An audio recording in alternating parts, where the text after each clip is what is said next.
제가 그렇게 프레임을 받고 욕설을 당할 때 같이 보호해 주셨습니까? 그래서 책임을 다하는 리더십이 너무나 중요하다는 말씀을 드리고, 이제 대선은 전쟁입니다. 후보 대신에 싸워야 되고 우리 당을 대표해서 문재인 정권하고 맞서서 싸워야 되는데, 내가 혹시 다칠까 봐, 내 몸에 티끌이 묻을까 봐 뒤로 숨고, 그리고 무책임해서는 무슨 당을 이끌 수 있느냐, 이 부분을 지적하는 것이고요. 제가 답변할까요?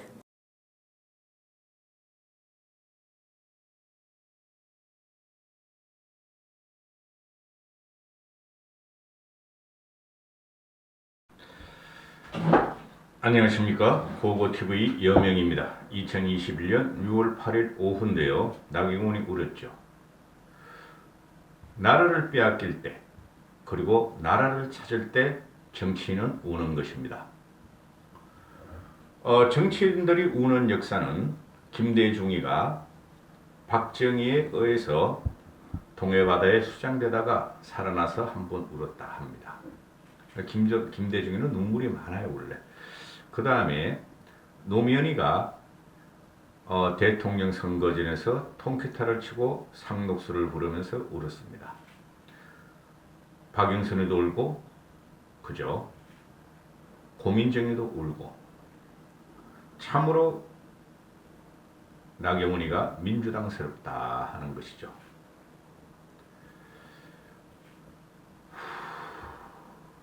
이걸 어떻게 설명해야 될지,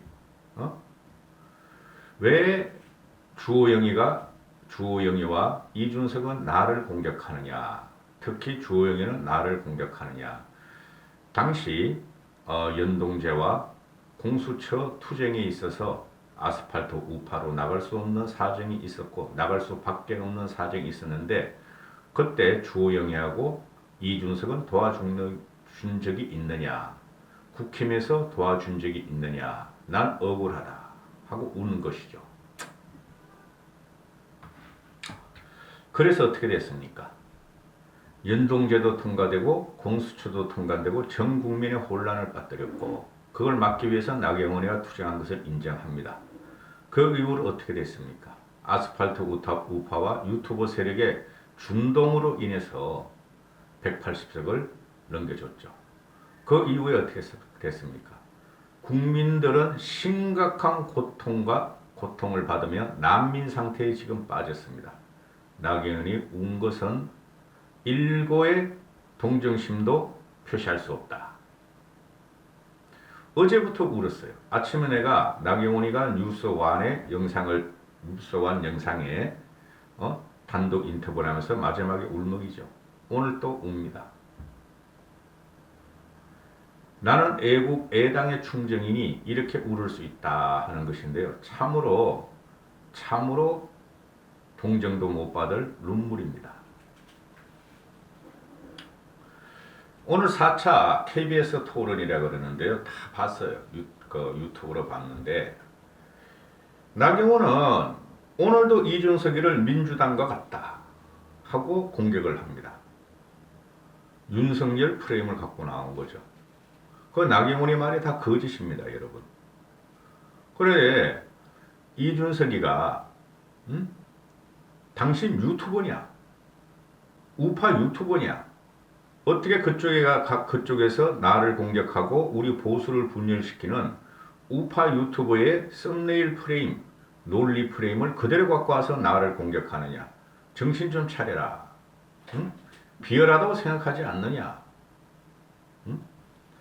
그리고 주호영이는 또 나경원 당신 아스팔트 보수였지 않느냐? 지금도 당신은 중도층이 없다 그러고, 지금도 아직까지도 아스팔트 보수 정광훈을 따라다니면서 황교안과 같이 나가서 투쟁을 할 것이냐. 거기에 대해서는 대답 않고, 그 당시엔 그럴 수뿐이 없다. 맞아요. 그런데 우리는 충분히 기억하고 있죠. 당시에 10월 3일날 10월 9일날 국민들이 100만 명씩 모였습니다. 그들은 중도 시민이었고 문재인이 싫어서 모인 사람들이죠. 그게 나경원이하고 황교안이가 우리 때문에 이렇게 국민이 모였다. 우리끼리 표창장을 들고 격려금을 주자 하다가 싹 말아먹었지 않습니까?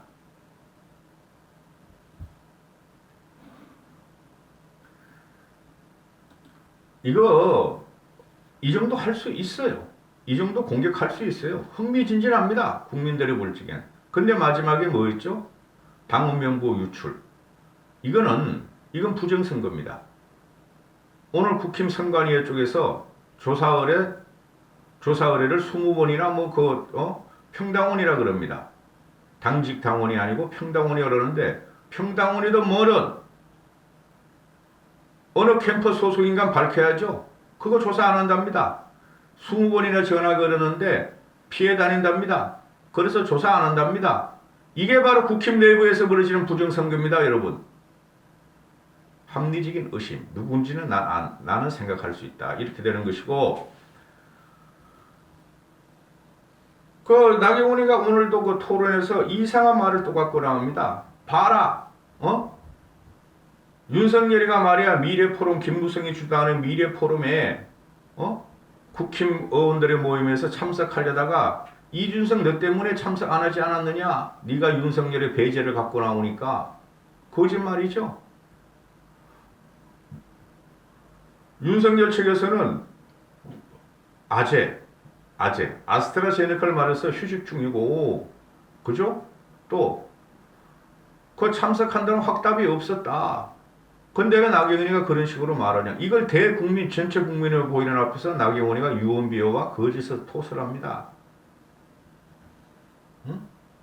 그리고 지금 나경원이가 이게 나오는 거 보면은, 저번 3차 토론 때도 그렇고 2차 토론 때도 그렇고 요번에도 그러는데요. 노동계획을 하겠답니다.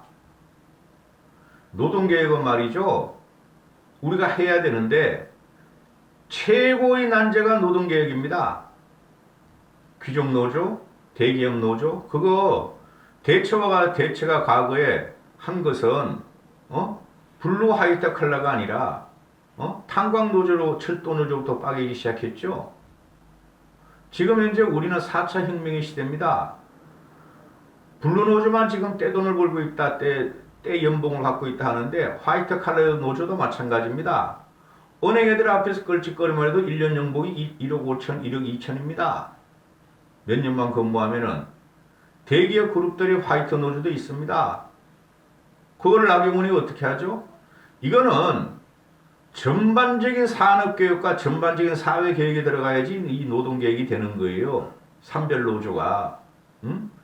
이걸 할 사람은 윤석열 같은 카리스마와 법대로 하자 하는 사람이 하나 있을 것이고, 김종인과 같은 그 양반은 처음부터 노조가 우리 산별노조가 됐다는 걸 갖다가 반대하는 사람이에요. 20여 년, 30여 년 전에. 그건 직능별이나 또는 개별 단위별로 해야 된다 그랬어요. 직장 단위별로. 그렇게 안 하고 김대중이 그렇게 만들어버린 겁니다.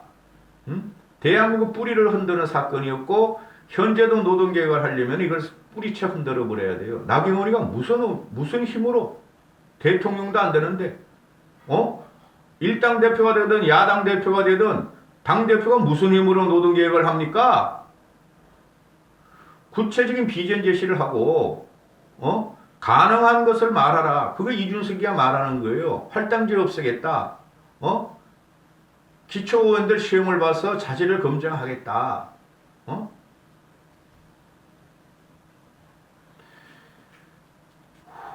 자, 이준석이가 이런 말을 합니다. 아니 왜 윤석열을 자꾸 끌어들이고 안철수를 자꾸 끌어들이고 김종인을 자꾸 끌어들이고 왜 당내 선거, 당대표 선거 프레임에 하나씩 다 왜곡돼서 말을 하고 나를 공격하느냐. 그런 식으로 나경원 당신이 프레임 전쟁으로 계속 몰고 가면은 백전백패한다. 맞아요. 제가 그러죠. 진영 논리로 상대편을 치면 안 돼요. 이제는 근본적인 걸 갖다가 인식을 하고 왜 20300이 확장이 들어가는가. 2030의 확장이에요. 왜 5060이 2030과 연대를 하기 시작하는가를 봐야 되는데 이 나경원이가 이렇게 무식한 줄 몰랐습니다. 제가 시대정신 이야기했죠. 첫 번째 특집으로 이준석의 등장은 문화, 문명의 충돌에서 이준석이가 나왔고, 두 번째는 그게 아놀드 토인비 이야기예요. 도전과 응전의 과정이에요. 그 다음에 해결을 말했죠. 그죠? 해결의 시대정신. 세 번째는 혁명. 왜 지금 이준석 같은 혁명이 일어나는가를 갖다가 6.11 이후에 한번 찍겠습니다. 그거는 아직까지도 언론이나 평론가들이 특히 언론 칼럼에서 아직 안 나왔기 때문에 이준석의 당대표 선거 과정에서 안 나왔기 때문에 해결의 시대 정신과 문화 문명의 충돌은 조금씩 칼럼니스트를 사설에서 조금씩 언급하길래 제가 말씀드린 거고, 그런 거 이해 안 하시고 그런 거 재미없으신 분은 고고TV에 들어주지 마세요. 고고TV는 항상 현상론을 말을 해요. 현상론. 경험에 의한 직관과 현상을 말을 합니다. 왜 사회가 이렇게 변하고 왜 이준석이가 지금 이렇게 두각이 되고 신도림이 나오고 현상으로 가는가, 이렇게 말씀드리는데요. 또 길었습니다. 영상을 붙여놨으니까요. 한 15분 넘어갈 것 같아요. 20분. 한번 보십시오. 핵심만 4차 토론의 하이라이트만 뽑았으니까. 국민의힘! 여쭙고 싶습니다. 지금 본인의 경험과 경륜을 이야기하시면서 네거티브를 계속 하시면서 제기하는 방식이 국민들이 굉장히 거리를 두고 싶어하는 보수 유튜버들 일부의 방식과 매우 유사합니다. 예를 들어 키워드를 뽑는 방식도 한번 제가 설명해 보면요. 실체가 불분명한 것에 대해 가지고 유승민, 이준석, 김종인, 삼강연대 드디어 발견, 윤석열 저지 하나, 이런 식으로 제목 뽑는 것처럼 지금 정치를 하고 있으신데, 저는 이런 식의 음모론 제기를 통해 가지고 저희가 집권할 수 있다고 생각하십니까? 제가 말씀드리는 게 음모론이니까 저는 이준석 후보가 왜 합리적 의심에 대해서 답을 안 하시고 음모론을 제기하시는지 모르겠습니다. 예컨대 이제 그 당협위원장 이 이준석 후보를 공격하는 그런 비방하는 문자가 대량 발송했다면서 특정 캠프에서 유출했다는 의혹을 제기하신 것이 음모 아닙니까? 저는 사실 저희 캠프도 다 조사를 해보고 이거 철저히 조사했으면 좋겠습니다. 그런데 이것도 마치 이게 특정 캠프가 유출했다고 단정하면서, 그건 또 당원 명부도 아니잖아요. 우리는 안심번호를 받았을 뿐이잖아요. 근데 이런 것이 음모지. 제가 말씀드리는 합리적 의심, 김종인 비대위원장은 예전에는 별의 순간을 잡았다 그러다가 이제는 윤석열 관심 없다 이렇게 말씀하시고, 이준석 후보는 나가서 열심히 민주당하고 똑같은 주장을 윤석열에 대해서 하고, 그러면 정말 윤석열을 반가워하는 거냐, 같이 김종인 위원장하고 똑같이 윤석열을 배제하는 것 아니냐, 이것이 합리적 의심 아닙니까? 이걸 지금 보수 유튜버의 제목이라고 이야기하면서 저한테 이렇게 말씀하시는 것이 바로 제가 민주당스럽다는 이야기입니다. 그것이 바로 프레임을 씌우는 겁니다. 경선 과정에서 서로의 의사를 물어보고 의견을 물어보는 것이 어떻게 음모입니까? 나경원 대표께서는 아주 민주당에서 공격당할 빌미를 많이 주셔가지고 공격을 많이 당하셔서 그런지 모르겠지만 앞장서서 싸우는 사람에게는 공격이 들어옵니다. 뭔가 본인의 공격이 들어오면 전부 다 때문입니다. 민주당 사람들이 공격한다 이렇게 생각하시는 경향성이 있는 것 같은데, 저는 당내 화합을 이끄시려고 한다면은 먼저 이런 식으로 프레임 씌우기, 당내 인사에 대해 가지고 예를 들어서, 사실 이거 보수 유튜브에서 되게 좋아하는 주제입니다. 모든 것은 유승민과 김무성이 배후에 조종한 것이다. 이런 거 유튜브를 단골 메뉴거든요. 이런 것들 전당대회에 끌어들이는 것이 얼마나 비열하고 당내 화합에 저해되는 요소인지 알고 계신다면은 중단하셨으면 좋겠습니다. 역시나 질문 아니고요.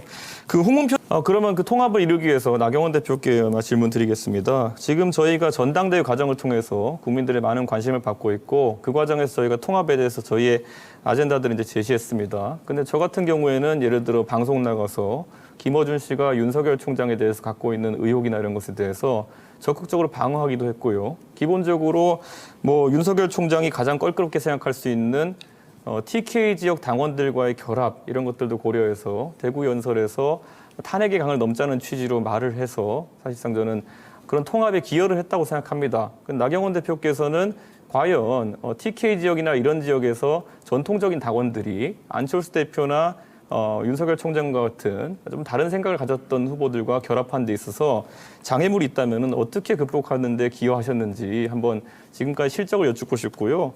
박정희 공항 이런 게 도움이 됩니까? TK 지역 당원들은 이미 윤석열 전 총장에 대해서 가장 높은 지지를 지금 보이고 있습니다. 조금 전에 김어준 방송에 가서 윤석열 전 총장을 적극적으로 보호했다고 했는데 어느 방송인지 모르겠지만 이런 말씀을 하셨어요. 윤석열 전 총장의 장모권에 대해서 이 형사적으로 문제가 되면 덮을 수 없다. 윤 총장이 책임져야 한다. 이런 발언을 하셨습니다. 이것이 적극적으로 방어하는 것입니까? 자. 저는 제 귀를 의심했습니다. 왜냐하면 민주당 울산시장 부정선거 사건 못 보셨습니까? 그럼 민주당하고 똑같은 이야기를 하는 거예요. 사실은 방어해 주는 것이 아니라 굉장히 민주당이 지금 네거티브 하는 것에 호응해 주는 것으로 보입니다.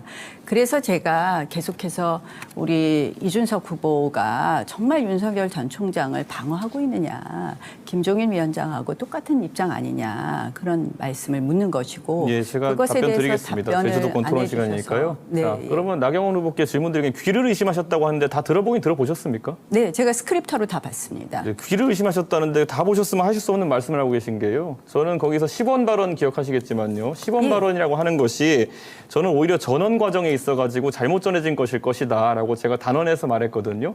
그게 그렇게 해석하기 어려우셔가지고 아니, 자꾸 거기에 곡해가지고 표현하시는 겁니까? 아니 그 내용을 한번 쭉 읽어보시고 그다음에 기사가 어떻게 나왔는지 봐보십시오. 그러니까 우리가 언론 정치인의 기억하시려고 가장 합니까? 기사 탓을 왜 하십니까? 기사 탓을 하는 것이 아니라 그 발언을 하시고 나서 저는 그 발언을 쭉 스크립터로 읽어봤습니다. 그 발언의 취지가 국민들에게 어떻게 들렸는지, 결국 그것이 어떠한 결과를 가지고 오고 있는지를 잘 보시고요. 거기에 보면 경고했다 이런 표현까지 있습니다. 그래서 저는 사실은 이준석 후보가 실질적으로 윤 전 총장이 꼭 들어와야 한다고 하면서 사실은 이러한 방법으로 윤석열 전 총장에 대해서 이 국민들에게 좋지 않은 그런 인상을 남기는 것 아닌가, 민주당과 똑같은 그런 입장을 취하고 있는 것 아닌가 이런 생각을 하게 되고요. 거기에 대해서 이제 말씀을 해달라고 제 질문 했는데 시간이고요. 예, 제 네. 질문 시간이고요. 네, 저는 그 말씀하세요. 텍스트를 전부 다 보신 분이라고 하면 저렇게 말씀하실 수 있다는 걸 믿기지가 않습니다. 결국에는 나경원 대표께서 만약에 민주당과 대선을 치르는 과정 중에서 이런 식으로 곡해해가지고 예를 들어 전투에 돌입하신다면은 지금까지 그러셨던 것처럼 프레임 전쟁에서 100전 100패 하실 것이다 이렇게 판단하고요. 저는 지금이라도 당내 선거를 치르고 있는 와중에 이런 네거티브로 발언 하나하나를 찝어가지고 왜곡해가지고 공격하는 것은 중단하시는 게 어떨까라는 제안을 드리고 있습니다. 왜냐하면 그런 네거티브가 먹히려고 한다면은 제가 윤석열 총장에 대해 가지고 예를 들어 김종인 위원장과 결탁해가지고 뭘 했다. 계속 음모론으로 뒷받침할 수밖에 없는 것이거든요. 이거는 유튜버들이 하는 것이지 정당의 대표가 되겠다는 분이 하시는 전략으로는 굉장히 비열합니다. 예.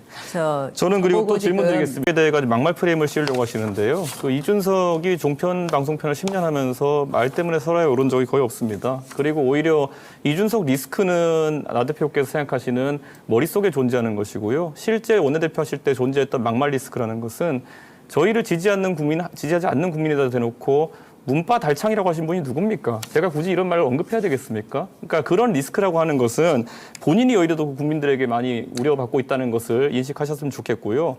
윤석열 총장과 제가 말씀드렸잖아요. 정상적인 어떤 교섭과 그리고 당에 그분을 드리고 하는 과정이 있으려면은 우선 우리 당이 중심을 잡아야 되는 것이고 네, 제가 말씀드렸잖아요.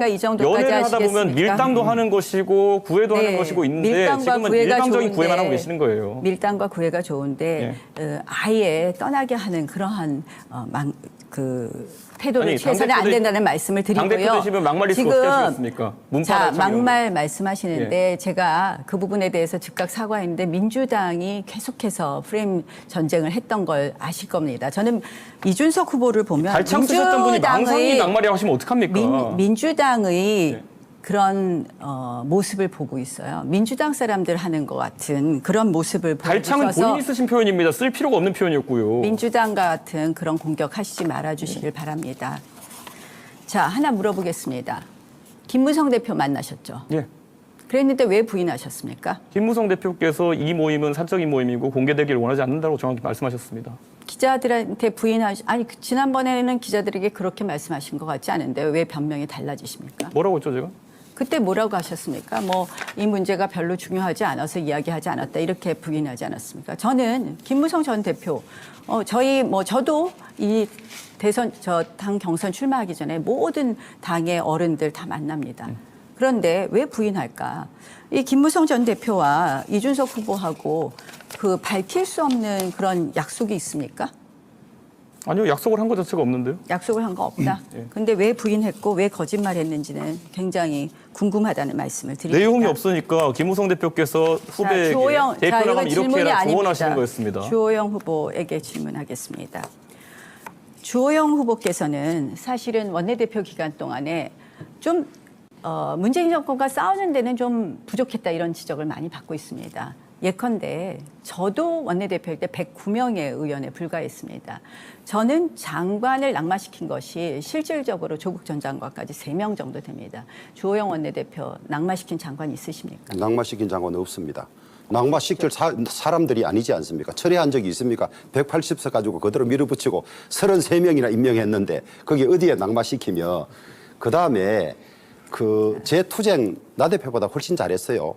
그 필리버스터도 제가 앞장서서 주도해서 했고 문 대통령께 공개질의 10개 해서 곤혹스럽게 해서 국회 오는 것도 꺼리게 만들고 선거 이기고 훨씬 더 잘했습니다. 무슨 목소리 높이고 뭐 머리띠 메고 삭발 단식하는 게 그게 아니지 않습니까? 예, 결과는 맞습니다. 그런데, 선거에 이기느냐 전쟁에 이기느냐가 중요한 것이지. 그런데 시기에 따라서 투쟁의 방식이 달라질 수도 있지만 아니, 달라져서 저는 이런 방식으로 승리했던 것 아닙니까? 아니 저는 거기에 동의할 수 없다는 말씀드리면서 조금 그래서, 시간이 부족하니까 그래서 이따가 나 후보의 방식은 강경 보수고 그러다가 결국 아닙니다. 선거에 진 것 아니냐. 제가 그렇게 드리는 시간이 다 말씀은 됐습니다.